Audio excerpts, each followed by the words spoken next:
नमस्ते दोस्तों, वेलकम है आपका करियर कैनवस पर, जहां मिलती है आपको इंटरेस्टिंग और यूजफुल इन्फॉर्मेशन सिंपल और शॉर्ट स्टाइल में। अगर आप नए हो तो सब्सक्राइब करना ना भूलना और बेल आइकॉन जरूर दबाओ ताकि कोई भी अमेजिंग अपडेट मिस ना हो जाए। तो आइए आरंभ करते हैं। बच्चों, जब हम डेमोक्रेसी या लोकतंत्र की बात करते हैं तो अक्सर हमारे मन में सबसे पहले इलेक्शंस, सरकार और नेताओं की तस्वीर आती है। हमें लगता है कि जहां चुनाव होते हैं और लोग अपने प्रतिनिधि चुनते हैं, वही सच्चा लोकतंत्र है। लेकिन वास्तव में लोकतंत्र केवल चुनावों तक सीमित नहीं है। चुनाव और पॉलिटिकल इंस्टीट्यूशंस लोकतंत्र के महत्वपूर्ण हिस्से जरूर हैं, परंतु वे अकेले किसी देश को पूर्ण रूप से लोकतांत्रिक नहीं बना सकते।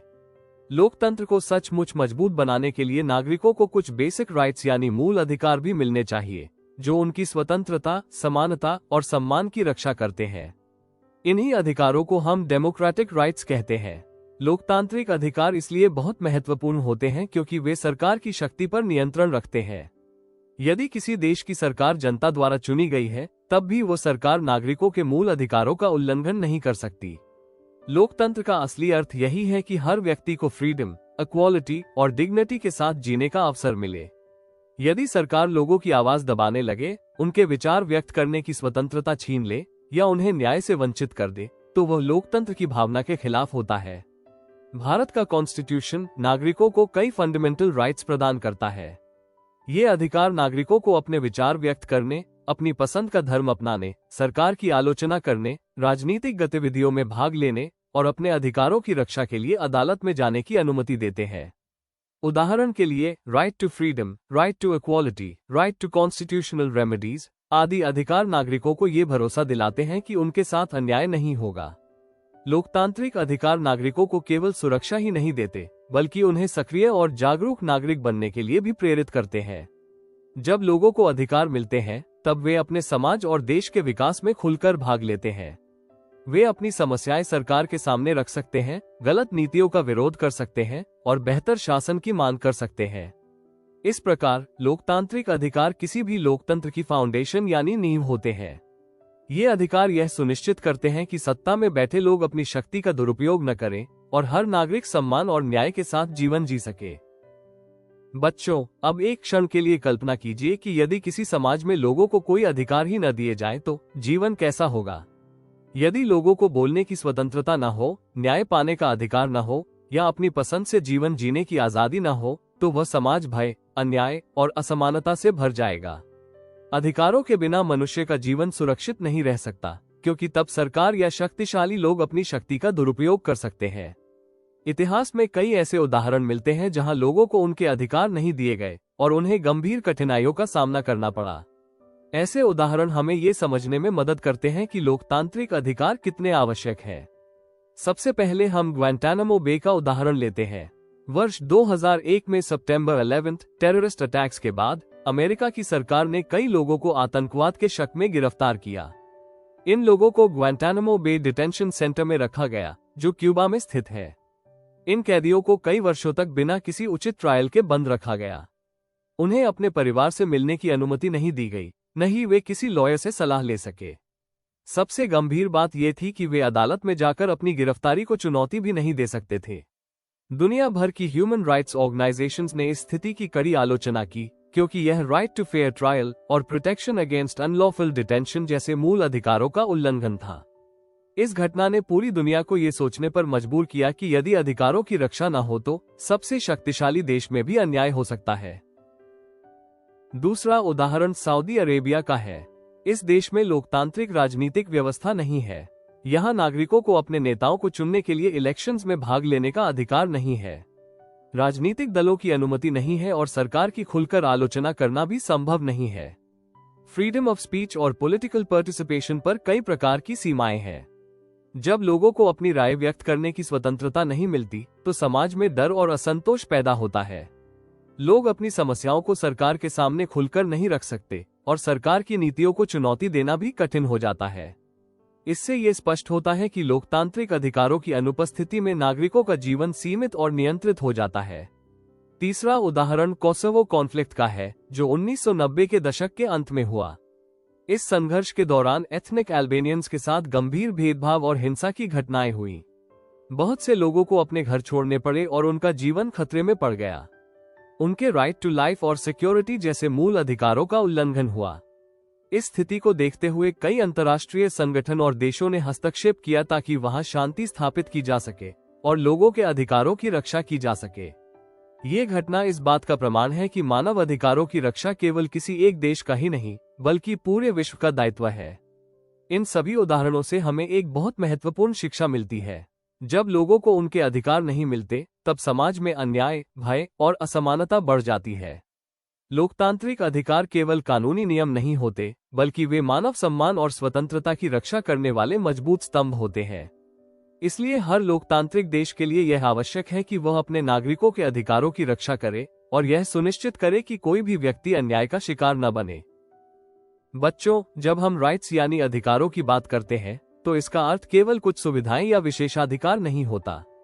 अधिकार वास्तव में वे रीजनेबल क्लेम्स होते हैं जिन्हें समाज स्वीकार करता है और जिन्हें कानून द्वारा सुरक्षा दी जाती है। सरल शब्दों में कहें तो अधिकार वे आवश्यक परिस्थितियां हैं जिनकी मदद से हर व्यक्ति सम्मान, स्वतंत्रता और समानता के साथ जीवन जी सकता है। यदि किसी व्यक्ति को समाज में सही अवसर, सुरक्षा और स्वतंत्रता नहीं मिलती, तो उसका जीवन कठिन और असुरक्षित हो जाता है। इसलिए समाज और राज्य मिलकर कुछ मूलभूत अधिकारों को मान्यता देते हैं ताकि हर व्यक्ति का जीवन सुरक्षित और सम्मानपूर्ण हो सके। मनुष्य एक सामाजिक प्राणी है और उसे अपने व्यक्तित्व के विकास के लिए कई प्रकार की स्वतंत्रताओं और अवसरों की आवश्यकता होती है। उदाहरण के लिए, हर व्यक्ति चाहता है कि वह अपने विचारों को खुलकर व्यक्त कर सके, अपनी पसंद का धर्म अपना सके, शिक्षा प्राप्त कर सके और अपने जीवन के निर्णय स्वयं ले सके। जब समाज इन आवश्यकताओं को स्वीकार करता है और राज्य का लीगल सिस्टम उन्हें कानून के माध्यम से सुरक्षित करता है, तब वे आवश्यकताएं राइट्स बन जाती हैं। अधिकार केवल व्यक्ति के लिए ही महत्वपूर्ण नहीं होते, बल्कि पूरे समाज के विकास के लिए भी जरूरी होते हैं। उदाहरण के लिए, यदि किसी व्यक्ति को फ्रीडम ऑफ स्पीच यानी बोलने की स्वतंत्रता मिलती है, तो वह अपने विचार साझा कर सकता है, समस्याओं पर चर्चा कर सकता है और समाज के सुधार में योगदान दे सकता है। इसी प्रकार फ्रीडम ऑफ रिलीजन लोगों को अपनी आस्था और विश्वास के अनुसार जीवन जीने की स्वतंत्रता देती है। शिक्षा का अधिकार भी बहुत महत्वपूर्ण है, क्योंकि शिक्षा ही वह साधन है जिससे व्यक्ति ज्ञान प्राप्त करता है और समाज में अपनी भूमिका को बेहतर तरीके से निभा सकता है। अधिकारों का एक और महत्वपूर्ण उद्देश्य समाज में इक्वालिटी को बढ़ावा देना है। जब सभी नागरिकों को समान अधिकार मिलते हैं, तब किसी भी व्यक्ति के साथ जाति, धर्म, लिंग या सामाजिक स्थिति के आधार पर भेदभाव नहीं किया जा सकता। इससे समाज में न्याय और संतुलन बना रहता है। इसके अलावा अधिकार नागरिकों को जस्टिस प्राप्त करने का अवसर भी देते हैं। यदि किसी व्यक्ति के साथ अन्याय होता है, तो वह अदालत में जाकर अपने अधिकारों की रक्षा कर सकता है। यही कारण है कि लोकतांत्रिक देशों में अधिकारों को संविधान द्वारा सुरक्षित किया जाता है। इस प्रकार हम कह सकते हैं कि अधिकार किसी भी सभ्य और न्यायपूर्ण समाज की आधारशिला होते हैं। वे व्यक्ति की स्वतंत्रता की रक्षा करते हैं, समानता को बढ़ावा देते हैं, समाज में न्याय स्थापित करते हैं और नागरिकों को लोकतंत्र में सक्रिय रूप से भाग लेने की शक्ति देते हैं। यदि अधिकार न हो, तो व्यक्ति हमेशा अन्याय और अत्याचार के खतरे में रहेगा और समाज में असंतुलन और भय का वातावरण पैदा हो जाएगा। लोकतंत्र का मूल सिद्धांत यह है कि सत्ता का वास्तविक स्रोत जनता होती है। लोकतांत्रिक व्यवस्था में नागरिकों को अपने प्रतिनिधि चुनने का अधिकार होता है और सरकार जनता की इच्छा के अनुसार काम करती है। लेकिन केवल चुनाव होना ही लोकतंत्र को मजबूत नहीं बनाता। लोकतंत्र को सही रूप में कार्य करने के लिए नागरिकों को कई महत्वपूर्ण राइट्स भी मिलने चाहिए। ये अधिकार ही लोकतंत्र को जीवंत और प्रभावी बनाते हैं। सबसे पहला कारण ये है कि अधिकार नागरिकों को अपनी राय व्यक्त करने की स्वतंत्रता देते हैं। Freedom of speech and expression लोकतंत्र की आत्मा मानी जाती है। यदि नागरिक अपनी राय खुलकर व्यक्त नहीं कर सकते, सरकार की नीतियों की आलोचना नहीं कर सकते या अपनी समस्याओं को सामने नहीं रख सकते, तो लोकतंत्र केवल एक औपचारिक व्यवस्था बनकर रह जाएगा। अधिकार नागरिकों को ये शक्ति देते हैं कि वे सरकार की गलत नीतियों का विरोध कर सकें और बेहतर नीतियों की मांग कर सकें। दूसरा महत्वपूर्ण कारण ये है कि अधिकार नागरिकों को सरकार के शक्ति दुरुपयोग से बचाते हैं। यदि सरकार के पास असीमित शक्ति हो और नागरिकों के पास कोई अधिकार न हो, तो सरकार लोगों के साथ अन्याय कर सकती है। उदाहरण के लिए, बिना किसी उचित लीगल प्रोसीजर के किसी व्यक्ति को गिरफ्तार करना या दंड देना लोकतांत्रिक सिद्धांतों के खिलाफ है। अधिकार यह सुनिश्चित करते हैं कि सरकार कानून के अनुसार ही कार्य करे और किसी भी नागरिक के साथ मनमाना व्यवहार न करे। तीसरा कारण ये है कि अधिकार समाज में इक्वालिटी बिफोर लॉ को सुनिश्चित करते हैं। लोकतंत्र में सभी नागरिक कानून की नजर में समान होते हैं। चाहे कोई व्यक्ति किसी भी धर्म, जाति, लिंग या सामाजिक पृष्ठभूमि से संबंधित हो, उसे समान अधिकार और समान सुरक्षा मिलनी चाहिए। ये समानता लोकतांत्रिक समाज को न्यायपूर्ण और संतुलित बनाती है। इसके अतिरिक्त अधिकार नागरिकों को राजनीतिक जीवन में सक्रिय रूप से भाग लेने का अवसर भी देते हैं। नागरिक ऑर्गेनाइजेशंस बना सकते हैं, शांतिपूर्ण प्रोटेस्ट कर सकते हैं और सामाजिक या राजनीतिक बदलाव के लिए अभियान चला सकते हैं। ये सहभागिता लोकतंत्र को मजबूत बनाती है, क्योंकि इससे सरकार जनता की वास्तविक समस्याओं और अपेक्षाओं को समझ पाती है। इस प्रकार हम समझ सकते हैं कि अधिकार केवल व्यक्तिगत स्वतंत्रता के लिए ही महत्वपूर्ण नहीं है, बल्कि पूरे लोकतांत्रिक तंत्र की मजबूती के लिए आवश्यक है। अधिकार लोकतंत्र को जीवंत बनाते हैं, नागरिकों को सशक्त बनाते हैं और यह सुनिश्चित करते हैं कि सरकार हमेशा जनता के हित में कार्य करे। इसलिए कहा जाता है कि बिना अधिकारों के लोकतंत्र अधूरा और कमजोर हो जाता है। बच्चों, भारत एक लोकतांत्रिक देश है और हमारे देश की सबसे महत्वपूर्ण पुस्तक कॉन्स्टिट्यूशन ऑफ इंडिया है। ये संविधान केवल सरकार को चलाने के नियम ही नहीं बताता, बल्कि यह भी सुनिश्चित करता है कि देश के हर नागरिक को कुछ मूलभूत अधिकार मिले। इन अधिकारों को फंडामेंटल राइट्स कहा जाता है। ये अधिकार इतने महत्वपूर्ण माने जाते हैं कि इन्हें संविधान में विशेष स्थान दिया गया है। इनका मुख्य उद्देश्य नागरिकों की फ्रीडम, डिग्निटी और इक्वालिटी की रक्षा करना है। जब भारत का संविधान 1950 में लागू हुआ, तब उसमें 7 फंडामेंटल राइट्स शामिल किए गए थे। लेकिन समय के साथ कुछ कॉन्स्टिट्यूशनल अमेंडमेंट्स हुए और उनमें से एक अधिकार को हटा दिया गया। पहले राइट टू प्रॉपर्टी भी एक मौलिक अधिकार था, लेकिन बाद में इसे मौलिक अधिकारों की सूची से हटा दिया गया और इसे एक सामान्य लीगल राइट बना दिया गया। इसलिए वर्तमान समय में हमारे संविधान में 6 फंडामेंटल राइट्स मौजूद हैं। ये 6 अधिकार भारतीय लोकतंत्र की मजबूत नींव माने जाते हैं। पहला है राइट टू इक्वालिटी, जो सभी नागरिकों को समानता का अधिकार देता है। दूसरा है राइट टू फ्रीडम, जो नागरिकों को बोलने, विचार व्यक्त करने, घूमने फिरने और अपनी पसंद का काम करने की स्वतंत्रता देता है। तीसरा है राइट अगेंस्ट एक्सप्लॉयटेशन, जो लोगों को जबरन मजदूरी और बाल श्रम जैसे शोषण से बचाता है। चौथा अधिकार है right to freedom of religion, जिसके अनुसार हर व्यक्ति को अपने धर्म को मानने, पालन करने और प्रचार करने की स्वतंत्रता होती है। पांचवा अधिकार है कल्चरल एंड एजुकेशनल राइट्स, जो देश के विभिन्न माइनॉरिटी ग्रुप्स को अपनी भाषा, संस्कृति और शिक्षा की रक्षा करने का अधिकार देता है। छठा और सबसे महत्वपूर्ण अधिकार है राइट टू कॉन्स्टिट्यूशनल रेमेडीज, जिसके अनुसार यदि किसी व्यक्ति के अधिकारों का उल्लंघन होता है तो वो सीधे सुप्रीम कोर्ट या हाई कोर्ट में जाकर न्याय प्राप्त कर सकता है। इन अधिकारों की सबसे खास बात यह है कि ये केवल कागज पर लिखे नियम नहीं है, बल्कि ये लीगली एनफोर्सेबल है। इसका अर्थ यह है कि यदि सरकार या कोई संस्था इन अधिकारों का उल्लंघन करती है तो नागरिक अदालत में जाकर अपनी रक्षा कर सकता है।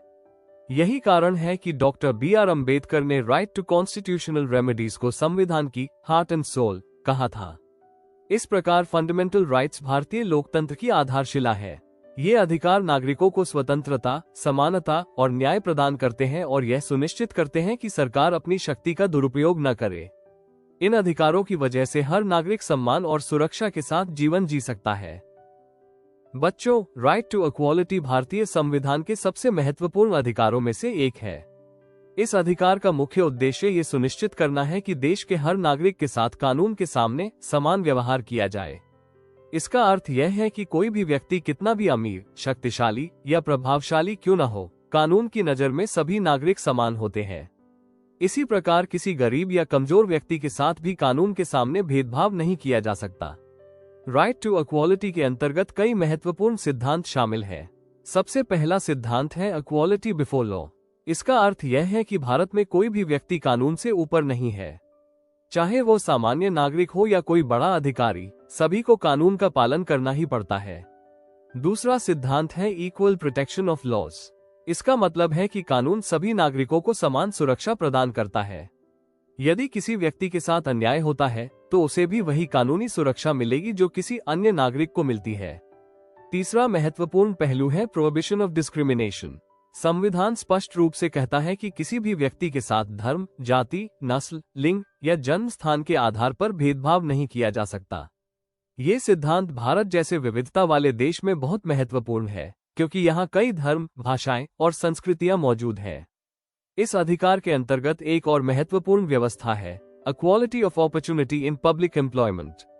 इसका अर्थ यह है कि सरकारी नौकरियों में सभी नागरिकों को समान अवसर मिलना चाहिए।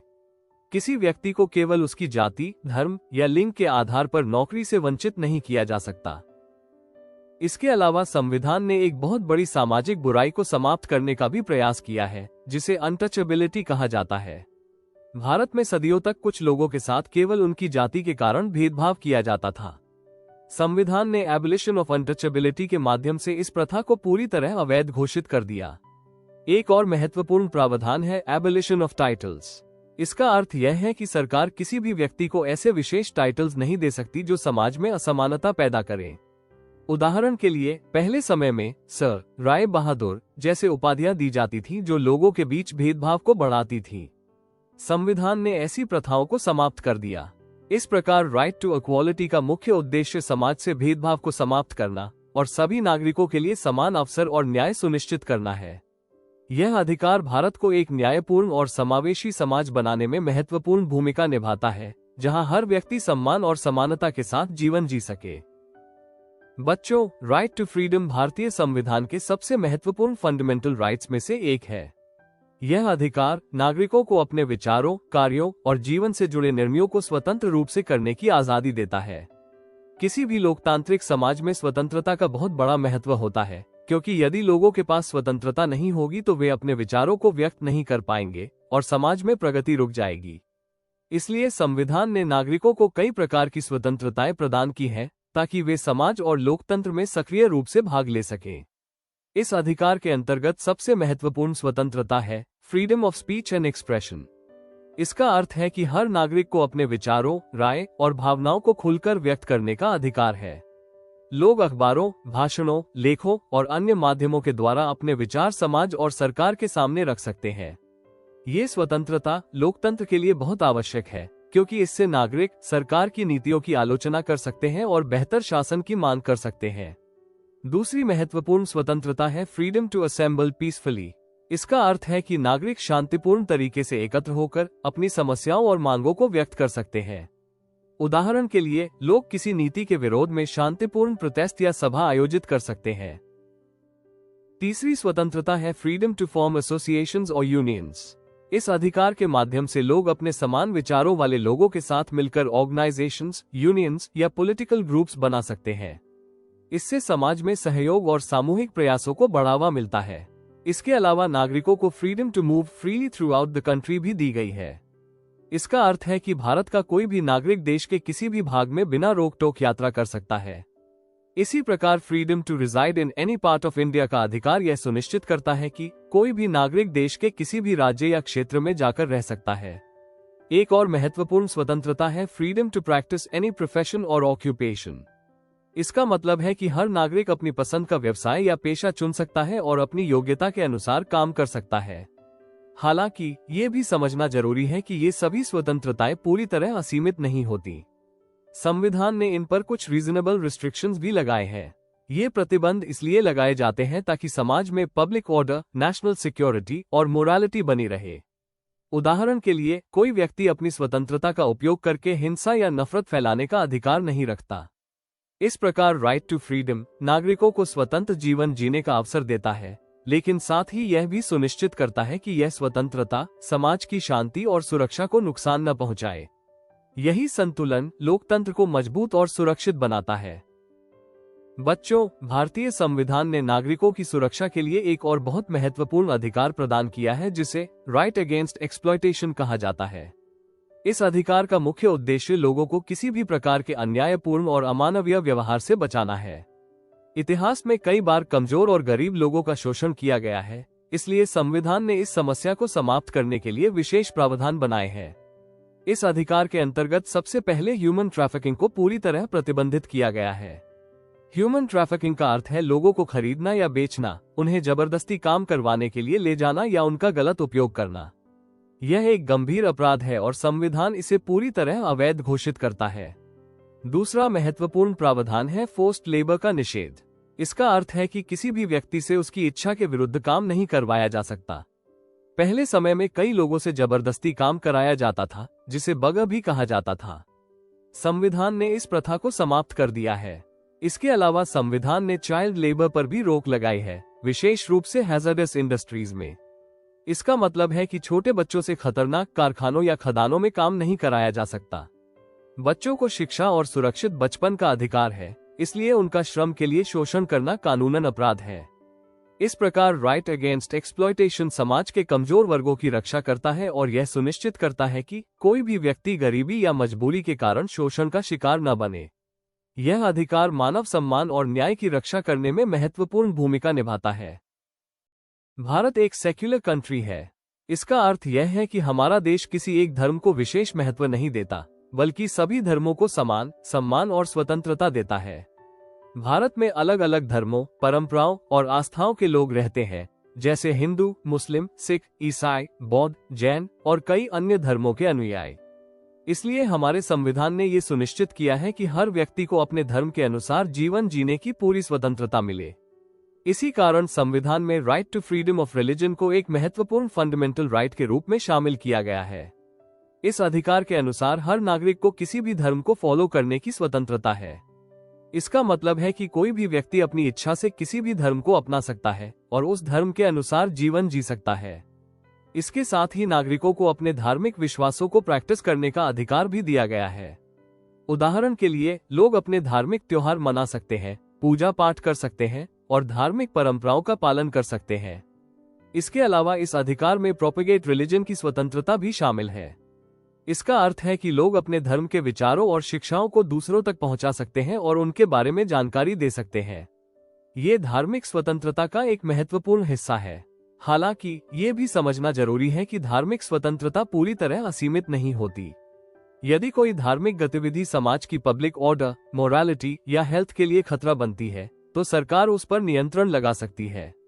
उदाहरण के लिए, यदि किसी धार्मिक प्रथा से समाज में हिंसा या अशांति फैलती है, तो सरकार उसे रोक सकती है। इस प्रकार right to freedom of religion Bharat में सभी धर्मों के बीच सम्मान, सहिष्णुता और शांति को बनाए रखने में महत्वपूर्ण भूमिका निभाता है। यह अधिकार यह सुनिश्चित करता है कि हर व्यक्ति अपनी आस्था के अनुसार स्वतंत्र और सम्मानजनक जीवन जी सके। भारत एक ऐसा देश है जहां अत्यंत विविधता पाई जाती है। हमारे देश में अनेक भाषाएं, संस्कृतियां, परंपराएं और जीवन शैलियां मौजूद हैं। यही विविधता भारत को एक विशेष पहचान देती है। लेकिन कई बार छोटे समुदायों या माइनॉरिटी ग्रुप्स को ये डर होता है कि उनकी भाषा, संस्कृति और परंपराएं समय के साथ समाप्त हो सकती हैं। इसलिए भारतीय संविधान ने उनकी सुरक्षा के लिए कल्चरल एंड एजुकेशनल राइट्स प्रदान किए हैं। इन अधिकारों का मुख्य उद्देश्य ये सुनिश्चित करना है कि देश के सभी समुदाय अपनी सांस्कृतिक पहचान को सुरक्षित रख सकें। माइनॉरिटी कम्युनिटीज को अपनी भाषा, लिपि और संस्कृति को प्रिजर्व करने का अधिकार दिया गया है। इसका अर्थ है कि वे अपनी परंपराओं, साहित्य, कला और भाषा को आगे की पीढ़ियों तक सुरक्षित रख सकते हैं। इसके अलावा इन समुदायों को अपने स्वयं के एजुकेशनल इंस्टीट्यूशन स्थापित करने और उन्हें मैनेज करने का अधिकार भी दिया गया है। उदाहरण के लिए, कोई धार्मिक या भाषाई समुदाय अपने स्कूल या कॉलेज खोल सकता है जहां उनकी भाषा और संस्कृति को महत्व दिया जाए। इससे उनके बच्चों को अपनी पहचान और परंपराओं के बारे में शिक्षा प्राप्त करने का अवसर मिलता है। इन अधिकारों का एक और महत्वपूर्ण उद्देश्य यह है कि देश की विविधता बनी रहे। यदि सभी संस्कृतियां और भाषाएं सुरक्षित रहेंगी, तो समाज में म्यूचुअल रिस्पेक्ट और समझ बढ़ेगी। इससे विभिन्न समुदायों के बीच सहयोग और शांति का वातावरण बनेगा। इस प्रकार कल्चरल एंड एजुकेशनल राइट्स ये सुनिश्चित करते हैं कि भारत के सभी समुदाय, चाहे वे बड़े हो या छोटे, अपनी सांस्कृतिक पहचान को बनाए रख सकें। यह अधिकार भारत की विविधता और एकता दोनों को मजबूत बनाने में महत्वपूर्ण भूमिका निभाता है। भारतीय संविधान में एक बहुत ही महत्वपूर्ण अधिकार दिया गया है जिसे राइट टू कॉन्स्टिट्यूशनल रेमेडीज कहा जाता है। इस अधिकार का मुख्य उद्देश्य ये सुनिश्चित करना है कि संविधान द्वारा दिए गए सभी फंडामेंटल राइट्स केवल कागज पर लिखे नियम न रहें, बल्कि वास्तव में नागरिकों को उनका लाभ मिल सके। यदि किसी व्यक्ति के मौलिक अधिकारों का उल्लंघन होता है, तो वो सीधे अदालत में जाकर न्याय प्राप्त कर सकता है। इसी कारण इस अधिकार को लोकतंत्र की सबसे मजबूत सुरक्षा माना जाता है। भारतीय संविधान के निर्माता डॉक्टर B.R. अम्बेडकर ने इस अधिकार को संविधान का हार्ट एंड सोल कहा था। इसका अर्थ यह है कि यदि नागरिकों को अपने अधिकारों की रक्षा के लिए अदालत में जाने का अधिकार ही न मिले तो बाकी सभी अधिकारों का महत्व कम हो जाएगा। इसलिए यह अधिकार नागरिकों को ये शक्ति देता है कि वे अपने अधिकारों की रक्षा के लिए सुप्रीम कोर्ट या हाई कोर्ट का सहारा ले सकें। जब अदालत को लगता है कि किसी व्यक्ति के अधिकारों का उल्लंघन हुआ है तो वह विशेष प्रकार के आदेश जारी कर सकती है जिन्हें रिट्स कहा जाता है। ये रिट्स सरकार या किसी अधिकारी को कानून का पालन करने और नागरिकों के अधिकारों की रक्षा करने के लिए बाध्य करती है। इन रिट्स के 5 मुख्य प्रकार होते हैं। पहला है हेबियस कॉर्पस, जिसका अर्थ है कि यदि किसी व्यक्ति को गैरकानूनी रूप से गिरफ्तार किया गया है तो अदालत उसे तुरंत अदालत के सामने पेश करने का आदेश दे सकती है। दूसरा है मैंडेमस, जिसमें अदालत किसी सरकारी अधिकारी को उसके कर्तव्य का पालन करने का आदेश देती है। तीसरा है प्रोहिबिशन, जिसके द्वारा अदालत किसी निचली अदालत को उस मामले की सुनवाई से रोक सकती है जो उसके अधिकार क्षेत्र में नहीं आता। चौथा है सर्शरे राय, जिसके माध्यम से उच्च अदालत किसी निचली अदालत के फैसले की समीक्षा कर सकती है और उसे रद्द कर सकती है। पांचवा है क्वो वारंटो, जिसमें अदालत ये पूछती है कि कोई व्यक्ति किसी सरकारी पद पर किस अधिकार से बैठा है। इस प्रकार राइट टू कॉन्स्टिट्यूशनल रेमेडीज ये सुनिश्चित करता है कि नागरिकों के अधिकार वास्तव में सुरक्षित रहें और कोई भी सरकार या संस्था उन्हें नजरअंदाज न कर सके। यही कारण है कि यह अधिकार भारतीय लोकतंत्र की सबसे मजबूत सुरक्षा व्यवस्था माना जाता है। समय के साथ समाज बदलता है और लोगों की आवश्यकताएं भी बदलती रहती हैं। इसलिए अधिकारों की व्याख्या भी समय के साथ व्यापक होती जाती है। भारतीय न्यायपालिका ने कई महत्वपूर्ण जुडिशियल डिसीजंस के माध्यम से यह स्पष्ट किया है कि संविधान में दिए गए अधिकार केवल सीमित अर्थ तक ही नहीं है, बल्कि उनका दायरा बहुत व्यापक है। विशेष रूप से राइट टू लाइफ की व्याख्या को अदालतों ने समय के साथ बहुत विस्तृत बनाया है। संविधान के अनुसार हर व्यक्ति को जीवन और व्यक्तिगत स्वतंत्रता का अधिकार है, लेकिन अदालतों ने यह स्पष्ट किया है कि जीवन का अर्थ केवल जीवित रहना नहीं है, बल्कि सम्मान और गरिमा के साथ जीवन जीना भी है। इसलिए राइट टू लाइफ में right to live with dignity को भी शामिल किया गया है। इसके अलावा अदालतों ने यह भी माना है कि शिक्षा किसी भी व्यक्ति के विकास के लिए अत्यंत आवश्यक है। इसलिए राइट टू एजुकेशन को भी जीवन के अधिकार से जोड़ा गया और बाद में इसे एक अलग मौलिक अधिकार के रूप में भी स्वीकार किया गया। इसी प्रकार न्यायालयों ने यह भी कहा कि हर व्यक्ति को एक क्लीन एनवायरनमेंट में रहने का अधिकार होना चाहिए। यदि पर्यावरण प्रदूषित होगा तो लोगों का स्वास्थ्य और जीवन दोनों प्रभावित होंगे। इसलिए राइट टू क्लीन एनवायरनमेंट को भी जीवन के अधिकार का हिस्सा माना गया है। इसके अतिरिक्त राइट टू लाइवलीहुड को भी बहुत महत्वपूर्ण माना गया है। इसका अर्थ है कि हर व्यक्ति को अपने जीवन यापन के लिए काम करने और आजीविका कमाने का अवसर मिलना चाहिए। यदि किसी व्यक्ति से उसकी आजीविका छीन ली जाती है तो उसका जीवन भी प्रभावित हो जाता है। इन सभी उदाहरणों से यह स्पष्ट होता है कि अधिकार स्थिर नहीं होते, बल्कि समय के साथ उनका दायरा बढ़ता रहता है। जैसे जैसे समाज विकसित होता है, वैसे वैसे अधिकारों की नई व्याख्याएं सामने आती हैं, ताकि लोगों के जीवन को अधिक सुरक्षित, सम्मानजनक और न्यायपूर्ण बनाया जा सके। यही कारण है कि लोकतंत्र में अधिकारों का महत्व हमेशा बढ़ता रहता है और वे समाज की बदलती आवश्यकताओं के अनुसार विकसित होते रहते हैं। किसी भी लोकतांत्रिक देश में ये बहुत आवश्यक होता है कि नागरिकों के ह्यूमन राइट्स यानी मानव अधिकारों की सुरक्षा के लिए विशेष संस्थाएं मौजूद हों। भारत में ऐसी ही एक महत्वपूर्ण संस्था है नेशनल ह्यूमन राइट्स कमीशन। यह एक स्वतंत्र इंडिपेंडेंट बॉडी है जिसे भारत में मानव अधिकारों की रक्षा और उनके प्रचार के लिए स्थापित किया गया है। इसका मुख्य उद्देश्य ये सुनिश्चित करना है कि देश में किसी भी व्यक्ति के साथ अन्याय, अत्याचार या मानव अधिकारों का उल्लंघन न हो। एनएचआरसी का सबसे महत्वपूर्ण कार्य है ह्यूमन राइट्स वायलेशन से संबंधित शिकायतों की जांच करना। यदि किसी व्यक्ति के साथ पुलिस, प्रशासन या किसी अन्य संस्था द्वारा अन्याय किया गया है तो वह एनएचआरसी के पास शिकायत दर्ज करा सकता है। इसके बाद आयोग उस मामले की जांच करता है और सच्चाई सामने लाने का प्रयास करता है। इसके अलावा एनएचआरसी का एक महत्वपूर्ण कार्य ये भी है कि वो मानव अधिकारों से संबंधित कानूनों की रिव्यू करता है। यदि कोई कानून मानव अधिकारों की रक्षा के लिए पर्याप्त नहीं है तो आयोग सरकार को उसमें सुधार करने की सलाह दे सकता है। एनएचआरसी समाज में अवेयरनेस अबाउट ह्यूमन राइट्स फैलाने का भी काम करता है। ये लोगों को ये समझाने का प्रयास करता है कि उनके अधिकार क्या हैं और वे अपने अधिकारों की रक्षा कैसे कर सकते हैं। जब लोग अपने अधिकारों के बारे में जागरूक होते हैं तब वे अन्याय के खिलाफ आवाज उठा सकते हैं। इसके साथ ही एनएचआरसी सरकार को विभिन्न ह्यूमन राइट्स इश्यूज पर सलाह भी देता है। यदि किसी क्षेत्र में लोगों के अधिकारों का उल्लंघन हो रहा है तो आयोग सरकार को आवश्यक कदम उठाने के लिए सुझाव दे सकता है। हालांकि यह भी समझना जरूरी है कि एनएचआरसी के पास सीधे किसी अपराधी को दंड देने की शक्ति नहीं होती, लेकिन ये सरकार और संबंधित अधिकारियों को कार्रवाई करने की रिकमेंडेशन दे सकता है और समाज का ध्यान मानव अधिकारों के उल्लंघन की ओर आकर्षित कर सकता है। इस प्रकार एनएचआरसी भारत में मानव अधिकारों की रक्षा करने और समाज में न्याय तथा सम्मान की भावना को मजबूत बनाने में महत्वपूर्ण भूमिका निभाता है।